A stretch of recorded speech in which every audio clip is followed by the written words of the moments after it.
North Dakota is seeing a record number of wildland fires with 8 of the driest months on record. Nikaya Carrero tells us how agencies across the state have been teaming up to pull out all the stops as we lead local in our top story.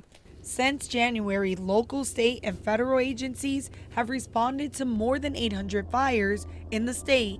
Altogether, they've consumed around 78,000 acres. When we look back at the previous 5 years, yearly totals, it's for the years we burned about 520 fires for a little under 14,000 acres. So when you compare our year to totals where we're sitting at today, it's been fairly active. Moline says it's truly been the partnerships they've used that's led them to achieve success in these unprecedented times. Including the Bureau of Indian Affairs, U.S. Fish and Wildlife Service, U.S. Forest Service, and National Park Service to come together and really create a large fire department that can respond to these and put resources on them quickly and try to contain them to the best of our ability as quickly as we can. The state has had to use resources like the Civil Air Patrol and Black Hawk helicopters to put out the flames, which have only been used in the floods in recent years. Blackhawks have brought down large sandbags for us going back to 2011.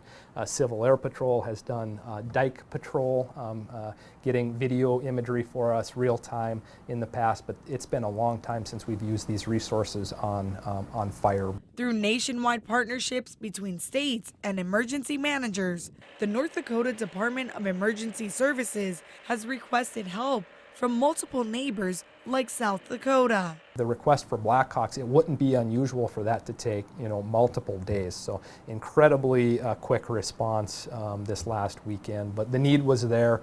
Our partners in South Dakota they had the resource and they got it to us very quickly. And as they continue to fight fires, firefighter fatigue is a top concern. That's not considering any of the EMS calls that are going, any of the auto accidents that are going on, any of the structure fire stuff that are going on. So anytime that you tax a department or a state with that many calls in a short amount of time, fatigue becomes an issue. Reporting for KX News in Bismarck, I'm Nikaya Carrero.